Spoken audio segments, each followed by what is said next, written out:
24/7 news देख रहे हैं आप और मैं हूं प्रियंका आपके साथ। आज दरअसल हम दो बड़े मुद्दों पर बात करेंगे। पहला, राहुल गांधी का वो बयान जो इस समय सियासी घमासान का कारण बना है, लेकिन उसके बावजूद आज जब दुनिया के सबसे बड़े स्टेडियम का उद्घाटन हुआ, क्रिकेट स्टेडियम का उद्घाटन हुआ, तो कांग्रेस ने कहा कि आखिर ये प्रधानमंत्री के नाम पर कैसे हो गया, यानी सरदार वल्लभ भाई पटेल के नाम पर जो पूरा एन्क्लेव है उसमें एक जगह क्यों नरेंद्र मोदी स्टेडियम के नाम से जानी जाएगी। दो बड़े बयान हैं, यानी कि इस समय दो बड़े कलेश का कारण है और सियासत का कारण है, जिस पर आज चर्चा करेंगे। लेकिन शुरुआत करेंगे एक बड़ी खबर के साथ। ऐसा क्या हुआ कि राहुल गांधी के बयान से कांग्रेस के अंदर घमासान मच गया है। लगभग बैकफुट पर कांग्रेस है।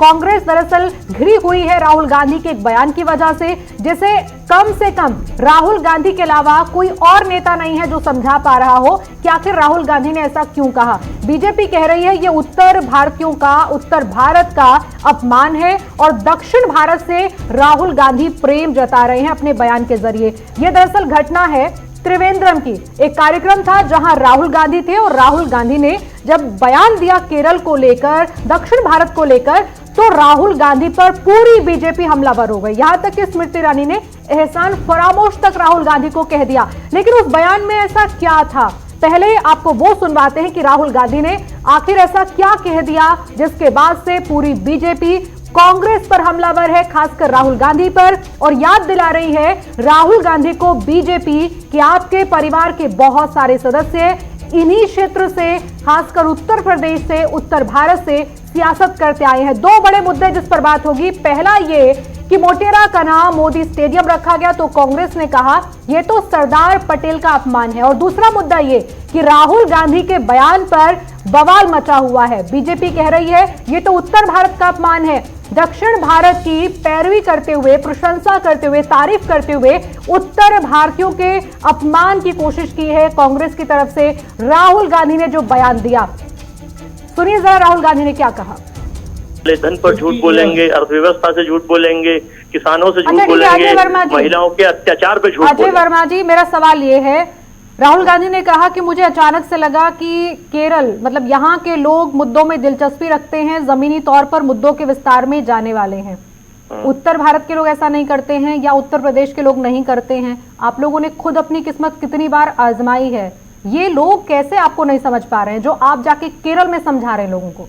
नहीं, हम हिंदुस्तान का पार्ट एक है ना, उससे केरल अलग है ना, उत्तर प्रदेश अलग है ना, देश अलग है ना। तो उत्तर दक्षिण कैसे समझा रहे थे कि उत्तर के हम लोग विभाजन की राजनीति नहीं करते, हम लोग बांटने का काम नहीं करते, हम लोग हिंदू मुस्लिम की राजनीति नहीं करते, हम लोग सांप्रदायिक माहौल खराब नहीं करते, हम लोग पॉलिटिकल एजेंडा नहीं चलाते। जब तक अमेठी जीत रहे थे अनुभव अच्छा था, अब बुरा अनुभव महसूस कर रहे थे। देखिए, जीत हार तो जिंदगी का एक हिस्सा है। जब केरल में क्या करने गए राहुल गांधी, जीतने ही जाते ना, पार्टी को जिताने के लिए जाते हैं। देखिए, साउथ की आपकी मैडम, आपकी सुन लीजिए, आपके चैनल की अगर कुछ चीज अच्छी है और मैं वो अच्छा ही बताऊं। कुछ कह रहे हैं, एक सेकंड रुकिएगा अजय वर्मा जी। कांग्रेस नेता खासकर राहुल गांधी बयान पर सफाई देने से बच रहे हैं, क्योंकि पूरा दिन हो गया ये समझते हुए कि राहुल गांधी के बयान का मतलब क्या था। पहले आनंद शर्मा ने कहा राहुल गांधी बेहतर बता सकते हैं उनका मतलब क्या था। कपिल सिब्बल ने कहा कि कहीं का भी वोटर कमतर नहीं समझदार होता है, वो एक बराबर है, और पार्टी के अंदर बदलाव की बात और कर दी उन्होंने कि आने वाले समय में कांग्रेस वैसे ही उठ खड़े हो जैसे पहले मजबूत थी। अजय वर्मा जी, बहुत सारे सवाल हैं, कपिल सिब्बल को भी आपने सुन लिया, आपसे और सवाल लेंगे। उससे पहले आलोक सिन्हा जी, आपसे मेरा सवाल है, ये किस तरफ जा रहा है पूरा मुद्दा, क्योंकि राहुल गांधी ने कहा कि यहां आना मेरे लिए नया है। नया मतलब कुछ नए लोगों से मिल रहे हैं, नए राज्यों में जा रहे हैं, लेकिन जिस कॉन्टेक्स्ट में उन्होंने कहा कि यहाँ के लोग मुद्दों पर ज्यादा दिलचस्पी रखते हैं, केरल आना मेरे लिए नया था, जमीनी तौर के मुद्दों में विस्तार में जाने वाले यहाँ के लोग हैं, जबकि 15 साल तक उत्तर भारत में मैं सांसद था, वहां अलग तरह की राजनीति की आदत हो गई थी। अब आपकी नजर में क्या ऐसा जो राहुल गांधी ने कहा नहीं लेकिन बीजेपी ने कहा, और क्या ऐसा जो राहुल गांधी ने कहा और आपको समझ आया कि ऐसी सियासत से बचना चाहिए था? जी प्रियंका जी, मैं कहना चाहूंगा कि राहुल गांधी जी को ऐसा भेदभाव नहीं करना चाहिए, बिकॉज ये लोग कोई रीजनल पार्टी नहीं है ये, और इनको हर जगह से इनको वोट चाहिए, तो वोट बैंक की इनकी कटौती होगी। और इससे देखिए ये एक मुद्दा भी है बीजेपी वालों के लिए कि ये कह सकते हैं, और ये सही बात है कि आप भेदभाव नहीं कर सकते। एक हिंदुस्तान है और हिंदुस्तान में ही साउथ, नॉर्थ, ईस्ट, वेस्ट है, और सभी जगह के मतदाता एक जैसे हैं, और सब जो भी सुनेगा वो आहत होगा। मैं भी अगर बात करूं, मैं एज ए मतदाता तो मैं भी आहत होऊंगा, क्योंकि मैं नॉर्थ इंडिया का हूँ। और इंडिया कोई भी हो, इंडिया का वोटर सबके लिए मायने करता है, चाहे वो बीजेपी हो चाहे कांग्रेस हो। और अगर बीजेपी ने इसको मुद्दा बनाया है तो बीजेपी के लिए ये फ्रूटफुल है, और कांग्रेस के लिए आपको भी पता है कि ये सही नहीं है। जो राहुल गांधी जी ने कहा, या तो उतावलेपन में उन्होंने कुछ कह दिया, उनको समझ नहीं आया कि वो कहना क्या चाह रहे थे और कह क्या दिए। आलोक सिन्हा जी, एक और भी चीज है जो लगता है कि राहुल गांधी को उस समय एहसास नहीं हुआ होगा, लेकिन अब तमाम कांग्रेसियों को एहसास हो गया इस बात का, जिस उत्तर भारत की और जहां से खुद वो 15 साल सांसद होने की बात कर रहे थे, वहां प्रियंका वाड्रा दिन रात महापंचायत, पंचायत, गोवर्धन पर्वत ना बिक जाए, कितनी राजनीति वो उसी प्रदेश में जाकर कर रही है। मैं वही कहना चाह रहा था कि एक तरफ राहुल गांधी जी साउथ में जाके इस तरीके की बयानबाजी करते हैं, और एक तरफ नॉर्थ में प्रियंका गांधी जी नॉर्थ के लोगों को इकट्ठा करते हैं। तो पहले तो इनको घर में बैठ के डिसाइड करना चाहिए कि हमें बोलना क्या है और हमें करना क्या है। तो अंतर यही आ रहा है कि ये बोल क्या रहे हैं, कर क्या रहे हैं, इसकी वजह से कांग्रेस को बहुत ज्यादा हानि मिल रहा है, और ये मिलता रहेगा। ऐसी बयानबाजी अगर आती है तो मिलता रहेगा। ये मुद्दे की बात करें, और नॉर्थ इंडिया के लोग मुद्दों को बहुत अच्छे से समझते हैं, वो चाहे कांग्रेस हो या बीजेपी हो। अगर नॉर्थ की बात करें तो सरकार से लड़ाई करता है, कोई मुद्दा नहीं होता, कोई इस तरीके की बात नहीं होती कि वो बीजेपी से लड़ाई कर रहा है या कांग्रेस से लड़ाई कर रहा है। नॉर्थ के लोग बहुत अच्छे से मुद्दों पे बात करते हैं। अरविंद सिंह जी, आप लोगों ने राहुल गांधी के बयान को तोड़ मरोड़ कर पेश किया। जो पूरी कांग्रेस कह रही है, अजय वर्मा कह रहे हैं कि दक्षिण बनाम उत्तर तो आपने बनाया, उन्होंने तो सिर्फ एक उदाहरण और अपना अनुभव बताया था। क्या बताया था ये पूरे मीडिया और देश के सामने है, और ये जरूरी नहीं है कि एक स्टेट का, एक क्षेत्र के मतदाताओं की प्रशंसा करनी हो, लोगों की प्रशंसा करनी हो तो कीजिए, बट इसके लिए आवश्यक नहीं है कि दूसरे किसी क्षेत्र और मतदाता और कॉन्स्टिट्यूएंसी के लोगों की आप आलोचना करें, निंदा करें। ये बिल्कुल जरूरी नहीं है। इन्होंने जो ये काम किया है बहुत निंदनीय है, और ये राहुल गांधी के अपरिपक्वता को दिखाता है। और आपने अभी देखा कि कांग्रेस के वरिष्ठ नेता कपिल सिब्बल ने लगभग राहुल गांधी जी के बयान का खंडन किया, और उन्होंने कहा मतदाता चाहे कहीं का भी हो, नॉर्थ का हो या साउथ का हो, उसकी प्रशंसा होनी चाहिए, उसका सम्मान किया जाना चाहिए, उसके लिए इस तरह का बयान नहीं आना चाहिए। और साथ में उन्होंने ये भी जोड़ा कि देश भर के कांग्रेस कार्यकर्ता उत्सुक है कि लीडरशिप में परिवर्तन हो। तो उन्होंने राहुल गांधी की निंदा भी की, और ये भी उंगली उठा दिया कि कांग्रेस का नेतृत्व करने के योग्य नहीं है। रह गई बात बीजेपी की, तो इस तरह से राहुल गांधी उलट पुलट बयान देंगे तो हम तो उठाएंगे ना। आप जनता के खिलाफ मुद्दों को बोलोगे, एक तरफ आपकी बहन पूरी उत्तर प्रदेश में घूम रही है कांग्रेस के जड़ को जमाने के लिए, और दूसरी तरफ आप साउथ में जाके कह रहे हैं कि उत्तर भारत के लोग मूर्ख हैं। तो ये तो देश का भी अपमान है, कार्यकर्ताओं का अपमान है, मतदाताओं का अपमान है, और आप कह रहे हैं कि हम इसको उठाएं। मैं क्यों नहीं उठाएंगे? पॉलिटिकल पार्टी के रूप में जरूर हम इसको उठाएंगे और जनता तक ले जाएंगे कि मतदाताओं के प्रति कांग्रेस का क्या रुख है, मतदाताओं का नॉर्थ इंडिया के क्या दोष है। ये दोष है कि लगातार इनको चुनते रहे हैं, लगातार इनको सत्ता में बैठाते रहे हैं। और अभी हमारे कांग्रेस के मित्र कह रहे थे कि नॉर्थ के लोग कम पढ़े लिखे, साक्षरता दर कम है, तो इसमें दोष किसका है? दशकों तक आपका शासन रहा है, और आज आप कह रहे हो कि नॉर्थ का विकास कम हुआ है, नॉर्थ की साक्षरता दर कम है, इसलिए नॉर्थ के लोग मूर्ख हैं, समझ कम है। इस तरह की बयानबाजी की जा सकती है क्या राजनीतिक क्षेत्र में? और यदि ये कमियां हैं तो किसके कारण से है? विकास कम हुआ है तो किसके कारण से है? साक्षरता दर कम है तो किसके कारण से है? और कम साक्षर होने से क्या कोई व्यक्ति मूर्ख हो जाता है? उसकी समझ कम हो जाती है? इस तरह का बयान देंगे राजनीतिक क्षेत्र में?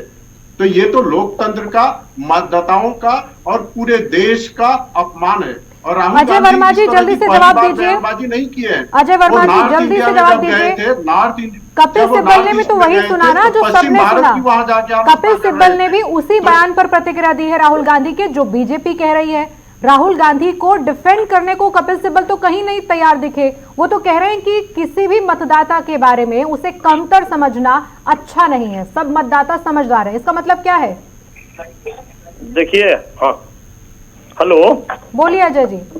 मुझे 1 मिनट बाद मेरे से बात करिए, मैं कनेक्ट हो रहा हूँ स्काइप से। 1 सेकंड। ठीक है, अजय वर्मा जी हमारे साथ आएंगे, उससे पहले बीजेपी की प्रतिक्रिया आपको सुनवा देते हैं। एक के बाद एक बीजेपी नेता क्या, मंत्री क्या, इस पूरे मामले पर कैसे एक के बाद एक हथियार निकाल रहे हैं राहुल गांधी पर हमलावर होने के, और कांग्रेस क्या कह रही है ये सब सुनने के बाद जहां जहां पांव बताइएगा। राहुल के साथ में ये भी कहा गया कि ये तो विभाजनकारी राजनीति है और ये इनका संस्कार है। क्या आप लोग ऐसे मुद्दों को हवा देना ज्यादा बेहतर समझते हैं? कांग्रेस कह रही है यकीनी मुद्दों पर, दरअसल जो असल में परेशानियां हैं उस पर इतना दिन, पूरा दिन आप लोग बहस नहीं करते। देखिए प्रियंका जी, राहुल गांधी जी का जो इमेच्योर्ड बयान है उसके खिलाफ हम ही नहीं, पूरा देश है, और कांग्रेस पार्टी के नेता भी इस बात से सहमत हैं, सारे वरिष्ठ नेता, कि उन्होंने जो बयान दिया है सरासर गलत है। इसलिए आपने देखा होगा कि कपिल सिब्बल जी ने एक तरह से उनके बयान का खंडन कर दिया है और उनके लीडरशिप पे भी क्वेश्चन मार्क किया है। कांग्रेस के वरिष्ठतम नेता आनंद शर्मा ने उस पर टिप्पणी करने से इनकार किया है। यह बात केवल बीजेपी की नहीं है, और देश के मतदाता को आप कम समझदार कहोगे, मूर्ख कहोगे, तो न केवल राजनीतिक पार्टी बल्कि देश के प्रत्येक व्यक्ति का धर्म बनता है कि इस तरह के व्यक्तित्व का, इस तरह के लीडरशिप का, इस तरह से जनता को अपमानित करने वाले नेता का विरोध करे। आप बताइए, जिस अमेठी के जनता ने लगातार इनको 3 बार चुन के पार्लियामेंट में भेजा, इनके माताजी को भेजा, इनके पिताजी को भेजा, इनके परिवार को लगातार भेजता रहा, उसको कह रहे हैं कि कम समझ है। क्या जनता की ये कम समझ है कि इनको लगातार वो चुनती रही है? उसका ये दोष है कि इनमें लगातार अपना विश्वास व्यक्त करती रही है।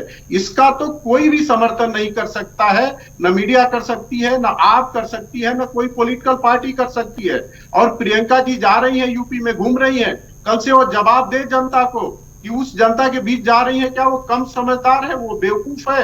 अजय वर्मा जी बताइए जरा, आपके बड़े नेता क्यों नहीं समझा पा रहे हैं कि राहुल गांधी ने जो कहा था उसमें कुछ गलत नहीं है? कपिल सिब्बल तो बोले ही नहीं उस पर, उन्होंने कहा कि किसी को कमतर नहीं समझना चाहिए, सब समझदार हैं।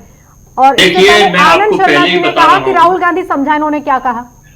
देखिए, मैंने आपको पहले भी बताया, अब भी बता रहा हूं कि देश के संवैधानिक पद पे बैठे प्रधानमंत्री जी, इनके और सारे लोगों ने कितने झूठ बोले हैं, लेकिन अब इतने झूठ बोले हैं इन्होंने। एक सेकंड सुन लीजिए, अजय वर्मा जी जवाब दे रहे हैं, बोलिए अजय जी। चाइना दे रहे हैं, राहुल गांधी, चाइना, अरविंद सिंह जी 1 मिनट दे दीजिए, सुन लीजिए, अजय वर्मा जी जवाब दे रहे हैं। नहीं कर पा रहे चाइना पर, चाइना, देखिए प्रियंका जी, या तो कहिए इनका ये जो वीडियो लाए हैं। अरविंद सिंह जी आवाज मिल रही है आपको?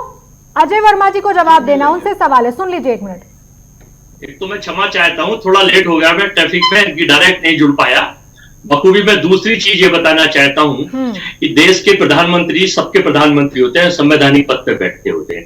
जब उनके बयान आते हैं कि हमने 600 करोड़ लोगों को मकान दे दिए, 600 करोड़, भारत की आबादी है 150 करोड़ भी नहीं है, 130 करोड़।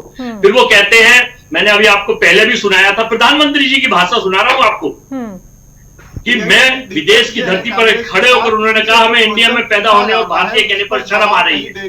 दूसरी बात, चाइना के मामले में पूरे, अरविंद इनसे ये थोड़ा सुन ले जरा। अरविंद सिंह जी आपको आवाज नहीं मिल रही लगता। अरविंद सिंह जी आप अपने सवाल का जवाब दे रहे थे, किसी ने नहीं टोका आपको, सुन लीजिए 1 मिनट, आवाज नहीं जा रही लगता अरविंद सिंह जी को। बीजेपी का आईटी सेल, प्रियंका जी, एक ही काम करता है कि इस देश में बांटने का काम करो, और कांग्रेस के छोटे से बड़े नेता अपोजिशन के, चाहे वो किसान हो, कभी उन्हें खालिस्तानी कहो, कभी आतंकी कहो, कभी विदेशी फंडिंग, कभी चाइना फंडिंग, ये सबको बेइज्जत करने का काम इनके मंत्री, इनके नेता, प्रधानमंत्री और ये लोग करते हैं। क्योंकि ये देश में बांटने की राजनीति करते हैं, और देश में ये हिंदुस्तान 136 करोड़ लोगों का देश है, ये हिंदू मुस्लिम सिख ईसाई सबके समानता का देश है। आपने देखा दिशा के मामले में कोर्ट ने कितनी फटकार लगाई है कि आर्टिकल 19 और फ्रीडम ऑफ स्पीच में अगर सरकार की नीतियों की कोई खिलाफत करता है तो इसका मतलब ये नहीं है कि आप उसे राष्ट्रद्रोही घोषित कर दें। आपको याद हो कि इन्हीं लोगों के सहयोग से, इन्हीं लोगों के उस पर, इसी धारा में भारत के 2 शहीद भगत सिंह जी और सुखदेव और राजगुरु को इसी धारा में फांसी दी गई थी, जबकि वो भारत के शहीद थे। क्योंकि इन लोगों का आरएसएस का, इन लोगों का राजनीति में तो अभी अपने करते हैं, लेकिन आजादी में कोई योगदान नहीं रहा। राहुल गांधी के बोलने से क्या लेना देना है कि राहुल गांधी ने ऐसा बोला इसलिए इस पर बात मत करिए? क्या कह रहे हैं आप? मैं क्या लेना देना है मैं ये बता रहा हूँ। राहुल जी ना तो देश को बदनाम करते प्रधानमंत्री की तरह, इनके नेताओं की तरह, एक छोटा ना ही वो कोई इस तरह का बयान देते। छोटा सा अपडेट है, मोटेरा स्टेडियम को लेकर राहुल गांधी ने ट्वीट किया है पूरे मामले पर। कांग्रेस कह रही है कि जो मोटेरा का नाम बदलकर मोदी स्टेडियम, वो कह रहे हैं चाहे आम आदमी पार्टी या कांग्रेस है, कि ऐसा तो हुआ नहीं हमारे इतिहास में कभी भी सिटिंग पीएम का नाम पर कोई धरोहर हो। प्रियंका जी मेरे से क्वेश्चन पूछा है तो थोड़ा समय दीजिएगा। देखिए, कांग्रेस अपने आप को अभिजात्य वर्ग का समझती है और वो मानती है कि देश के जितनी महत्वपूर्ण इमारतें हैं, परियोजनाएं हैं, सड़कें हैं, इंस्टीट्यूट्स हैं, उनका नाम केवल और केवल नेहरू गांधी परिवार के सदस्यों के नाम पर ही होना चाहिए। और आप देखिए, देश में हजारों ऐसे नाम, इंस्टीट्यूट, कॉलेज, बड़ी संस्थाएं, हॉस्पिटल्स, हवाई अड्डे, बंदरगाह जोड़ लीजिए तो हजारों नाम जो है केवल और केवल गांधी और नेहरू परिवार के नाम पे रखे गए हैं। और आज झूठ क्या फैलाया जा रहा है कि सरदार पटेल का नाम हटा के मोदी जी के नाम पे स्टेडियम रखा गया। देखिए, बड़ा सा स्पोर्ट्स संकुल है, उसका नाम है सरदार वल्लभ भाई पटेल स्पोर्ट्स इनक्लेव, और उसमें बहुत सारे स्टेडियम बन रहे हैं। वॉलीबॉल का बन रहा है, फुटबॉल का बन रहा है, हॉकी का बन रहा है, और एक क्रिकेट का विश्व स्तरीय, विश्व का सबसे बड़ा स्टेडियम बना है। तो क्रिकेट का स्टेडियम जो बना है उसकी संकल्पना मोदी जी की थी। मोदी जी के नाम पे उससे जुड़े लोगों ने उस स्टेडियम का नाम रखा है। लेकिन जो बड़ा अम्ब्रेला है उसका नाम है सरदार वल्लभ भाई पटेल स्पोर्ट्स इनक्लेव। तो बड़े अम्ब्रेला का नाम तो सरदार वल्लभ भाई पटेल के नाम पे है, उनको तो हमने सम्मानित किया है, हम हमेशा उनका रिगार्ड करते हैं। ये वही कांग्रेस पार्टी है जो सरदार पटेल को आजीवन अपमानित करती रही। इनसे पूछिए कितने परियोजनाओं का नामांकन इन्होंने राहुल के नाम पे किया है, इंदिरा के नाम पे किया और नेहरू के नाम पे किया और पटेल के नाम पे कितना किया है। आज इनको पटेल याद आ रहे हैं। पटेल हमारे लिए सम्मानित है। पटेल नहीं होते तो ये देश आज 600 से ज्यादा टुकड़ों में बटा होता नेहरू के नीतियों के कारण।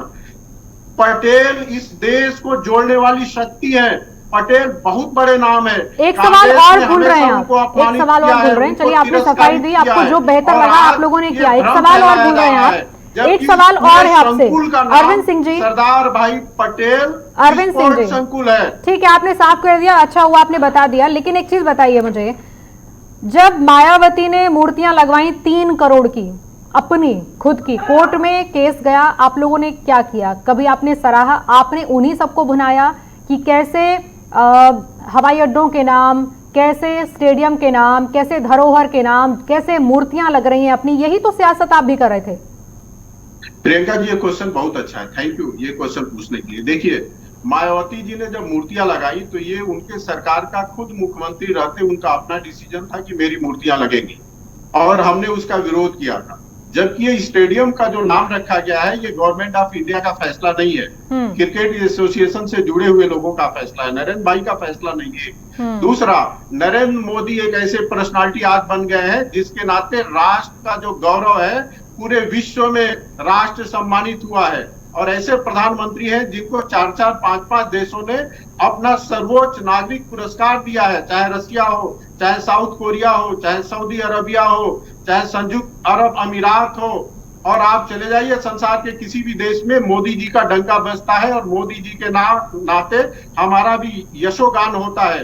तो मोदी जी बहुत बड़े पर्सनालिटी है, और उनके नाम पर कोई एसोसिएशन किसी क्रिकेट स्टेडियम का नाम रखता है जो कि मोदी जी की ही संकल्पना थी, तो इसका स्वागत होना चाहिए। अच्छा, और सवाल मेरे पास है आपसे, मैं और सवाल पूछूंगी, उससे पहले आलोक सिन्हा जी जल्दी से आप बताइए ये क्या हुआ? पहले तो बीजेपी, आलोक सिन्हा जी आपकी नजर में ये कैसे अलग है? आज की सियासत पुराने दौर से अलग कैसे है? पहले यही लोग थे जो सियासत में नहीं थे, सरकार नहीं चला रहे थे, विपक्ष में थे, तो कह रहे थे कि अपने नाम की मूर्तियां बनवाई जा रही है, देखिए परमानेंट प्रचार का साधन बना दिया है।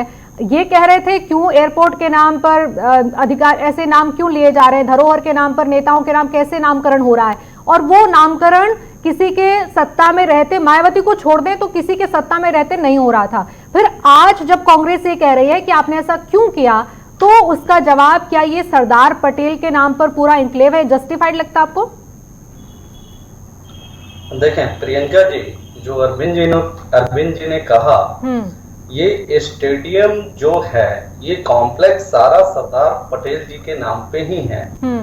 वहां जो उस एसोसिएशन के पार्ट है, उन्होंने नरेंद्र मोदी के नाम पे उसका नामांकन किया। ये बहुत बड़ा मुद्दा नहीं है, लेकिन मैं ये जरूर कहना चाहता हूं कि जब भी विपक्ष में बैठा हुआ पार्टी होता है, वो कोई भी कमियों को ढूंढ के उसको दिखाना चाहता है और जनता तक वो ले जाना चाहता है, क्योंकि उस समय उसको वोट की याद आती है। जैसा कि हमें भी मालूम है कि अगर कोई व्यक्ति जीवित है तो उसके नाम पे नामांकन नहीं किया जाएगा, वो नहीं रखा जाएगा। और देखें, थोड़ा समय लगता है चीजों को करने में। अगर हम अभी सरकार की बात करें जो करंट में है, इन्होंने बहुत कुछ बदलाव किए हैं। जैसे आपने देखा होगा कि बहुत सारे रोड का नाम भी इन्होंने चेंज किया। औरंगजेब रोड को हटा के वहां पे एपीजे अब्दुल कलाम साहब के नाम पे रोड का नाम रखा गया। ऐसे बहुत सारे बदलाव इन्होंने किए हैं, जो कि धीरे धीरे हो सकता है, एक साथ सब कुछ नहीं हो सकता है, क्योंकि भारत एक लोकतंत्र देश है और यहाँ लोग छोटी छोटी बातों को बड़ा बना देते हैं। जैसे ये आज का मुद्दा है, आप भी बैठे हैं, आपको लगता है कि कहीं पे भी नरेंद्र मोदी के नाम रखने से कहीं पे भी सरदार वल्लभ भाई पटेल का अपमान आलोक किया सिन्हा जी, बात ये किसी के लगने और ना लगने की नहीं है। यहाँ दो बड़ी पार्टियां, बीजेपी और कांग्रेस। बीजेपी कह रही है कि आज राहुल गांधी ने जो कहा हमारे लिए वो मुद्दा है। राहुल गांधी और पार्टी कांग्रेस कह रही है हमारे लिए मुद्दा तो मोटेरा का स्टेडियम है। इसलिए दोनों पर हम बात कर रहे हैं कि दोनों के लिए आज क्या तवज्जो है। प्रियंका जी, मैं यही कहना चाहूंगा, बीजेपी नरेंद्र मोदी के नाम पे अगर कुछ रखा गया है तो उससे कोई प्रॉब्लम नहीं है। लेकिन अगर राहुल गांधी जी ने डायरेक्ट अगर नॉर्थ इंडियन पे हमला किया है, उनको मूर्ख बताया है, तो वो सारे नॉर्थ इंडियन उसमें इंक्लूड होते हैं, उसमें आते हैं। वो सभी को अच्छा नहीं लगा है और वो गलत है, और इसके लिए राहुल गांधी जी को माफी मांगना चाहिए, क्योंकि उनको 3 बार सांसद बनने का और बहुत सारे उनकी सोनिया गांधी जी को, राजीव गांधी जी को, सबको बनने का मौका दिया। और उनको शुरुआत की बात करें तो यहीं से हुई, नॉर्थ इंडिया से हुई, और नॉर्थ इंडिया के लोगों से माफी मांगनी चाहिए उनको, क्योंकि आपने सुना भी कपिल सिब्बल जी ने भी इशारों में बहुत कुछ कह दिया उनके लिए। और इससे पहले कई बार हुआ है राहुल गांधी ने कुछ कहा हो और उसके बाद फजीहत का कारण बन गया हो, कांग्रेस उसका जवाब ना दे पाई हो। कुछ और प्रतिक्रियाएं हैं इसी मुद्दे पर कि राहुल गांधी ने जो कहा उससे कांग्रेस क्या समझी और बीजेपी क्या समझी। सुनिए जरा। कोई दो राय नहीं है। सफाई देने वाली कांग्रेस अब दरअसल बैकफुट पर दिख रही है। बड़े बड़े नेता बोलने को तैयार नहीं है। लेकिन आलोक सिन्हा जी, सवाल मेरा आपसे, उसके बाद अरविंद सिंह जी से सवाल लेंगे। आलोक सिन्हा जी, इतनी समझदार कांग्रेस और कांग्रेस के नेता खुद कह रहे हैं कि पुरानी गलतियां अगर किसी ने की तो क्या आज आपको गलती करने का लाइसेंस मिलता है इससे? आप कह रहे हैं कि उन्होंने ये कहा था तो हमसे क्यों पूछ रहे हैं, उन्होंने जब ये कहा था तो आज ये गलत कैसे हो गया? क्या खुद कांग्रेस फंस नहीं गई इस बयान के बाद?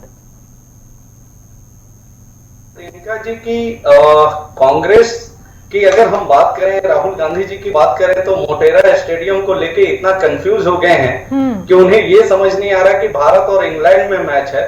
उन्हें ये समझ आ रहा है कि नॉर्थ और साउथ में मैच हम खेल रहे हैं और मैच खेल के हम जीत जाएंगे। फर्स्ट। सेकंड, अगर रणदीप सुरजेवाला ने कहा कि मुद्दे उठाने चाहिए, तो आज का मुझे जो सबसे हॉट मुद्दा लगता है कि जो महिलाओं के साथ इतना अत्याचार हो रहा है उसको उन्होंने क्यों छोड़ दिया। सेकंड। थर्ड, कि अगर उनको मुद्दे उठाने ही हैं, और ठीक है बीजेपी ने क्या कहा क्या किया उससे लेना देना नहीं है। अगर आपको जीतना है तो आप अच्छे मुद्दे के साथ काम करो ना। पहले आप मुद्दा समझो कि मुद्दा है क्या। आप ही नहीं समझ पा रहे हो, आप नॉर्थ इंडियन को बोल रहे हो कि वो मुद्दा नहीं समझ पाते हैं। तो पहले तो जरूरी है कि इन पार्टियों को कि ये पार्टियां मुद्दा समझें, उसके बाद कुछ करें, तब ये जीतेंगे। और अभी ये स्थिति है। अरविंद सिंह जी, एक दरअसल जेपी नड्डा ने भी इस मसले पर ट्वीट किया था और ये भी कहा था कि राहुल गांधी पूर्वोत्तर में जाएंगे तो दक्षिण की बात करेंगे, दक्षिण में जाएंगे तो पश्चिम की बात करेंगे, पूरा पश्चिम उत्तर दक्षिण खुद भूल जाते हैं कि कहां की बात वो कहां कर रहे हैं। सबसे बड़ा उदाहरण इसका यह है जो आलोक सिन्हा जी ने कहा कि खुद राहुल गांधी अगर पूरा पश्चिम करने की बजाय मुद्दे की बात कर रहे होते तो शायद ये मुद्दा नहीं होता चर्चा का जो राहुल गांधी ने कह दिया। देखिए प्रियंका जी, टीचर जब पढ़ाता है तो छात्रों को कहता है कि चीजों को समझ लो, एग्जामिनेशन में समझे रहोगे तो अच्छे से आंसर दोगे, रट लोगे तो भूल सकते हो। राहुल गांधी जी की दिक्कत यह है कि चीजों को रट लेते हैं, समझ उनको नहीं आती है, और रट्टा हुआ चीज जब बोलते हैं तो कई बार चीजें उनके हाथ से निकल जाती है। उनके केरल का जो बयान है इसी तरह से है, इसकी कोई भी बचाव नहीं कर सकता है, कोई भी समर्थन नहीं कर सकता है।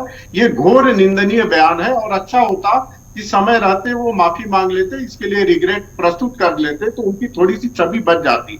लेकिन आप देख रही हैं, चाहे आनंद शर्मा हो या कपिल सिब्बल हो या अभी सुरजेवाल साहब बोल रहे थे ये हो, इन्होंने भी बचाव नहीं किया, केवल बीजेपी से कुछ क्वेश्चन पूछे कि आपने ऐसा क्यों कहा। इट मीन्स कि सभी मानते हैं, इंक्लूडिंग कांग्रेस के सभी सीनियर लीडर्स, कि राहुल गांधी ने जो केरल में बोला है वो अच्छा नहीं है। किसी भी देश के किसी भी भाग के मतदाताओं को ये नहीं कहा जा सकता है कि उनकी समझ कम है, और खासकर उत्तर प्रदेश जहां की जनता ने पंडित जवाहरलाल नेहरू से लेके इंदिरा गांधी, राजीव गांधी, ये इनके सोनिया गांधी और स्वयं राहुल जी सबको चुन के भेजा है, जिस जनता ने अनेकों बार उसको कम समझ का कहना, मूर्ख बताना, इसकी जितनी भी निंदा की जाए कम है। ऐसा बयान राजनीति में कभी भी नहीं दिया जाना चाहिए, और खासकर ऐसे व्यक्ति के द्वारा जो एक राष्ट्रीय पार्टी के पूर्व अध्यक्ष रहे। बेहद गंभीर मामला है, लेकिन राहुल गांधी ने जो कहा उसमें से कुछ चीजें समझ में आती हैं कि राहुल गांधी ने जानबूझकर शायद ऐसा नहीं किया, लेकिन आप लोगों ने उसे उत्तर पश्चिम का मसला बना दिया। इससे आप कितने सहमत हैं? देखिए, जानबूझ के नहीं कहा है तो वो कहे ना कि स्लिप ऑफ टंग हो गया है, मैंने जानबूझ के नहीं कहा है, गलती हो गई है, वो खुद कहेंगे तो चीजें सामने आ जाएंगी। तो जानबूझ के यदि नहीं कहा है तो उनको स्वयं कहना पड़ेगा कि हमने जानबूझ के नहीं कहा, एक। और दूसरी, जैसे हमारे राष्ट्रीय अध्यक्ष जी कह रहे थे, ये इन्होंने पहली बार नहीं किया है। नॉर्थ ईस्ट के दौरे पे गए थे तो वहां पर जाकर पश्चिम भारत की ऐसे ही आलोचना कर रहे थे, तो ये ठीक नहीं है। हम तो हमेशा एक भारत और श्रेष्ठ भारत की बात करते हैं।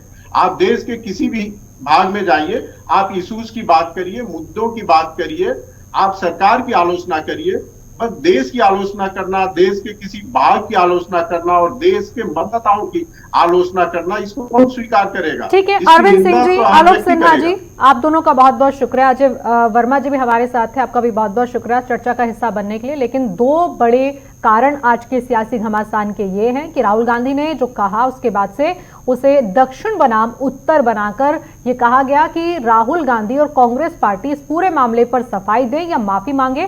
हालांकि कांग्रेस की तरफ से जो सुबह भूमिका नजर आ रही थी, शाम होते होते कहीं ना कहीं इस मुद्दे से ध्यान हटाने की कोशिश कांग्रेस करे कि जो राहुल गांधी ने कहा उस पर जवाब कांग्रेस से देते नहीं बन रहा। और दूसरा मुद्दा ये कि मोटेरा स्टेडियम का नाम अगर नरेंद्र मोदी के नाम पर रखा गया तो सरदार पटेल का अपमान बताने वाली कांग्रेस इस मुद्दे पर भी खुलकर सामने नहीं आ रही है। गिने चुने नेता हैं जो आवाज उठा रहे हैं, बाकी इस समय ना राहुल गांधी पर बोल पा रहे हैं और ना मोटेरा स्टेडियम पर। फिलहाल के लिए इतना ही, फिर हाजिर होंगे। नमस्कार।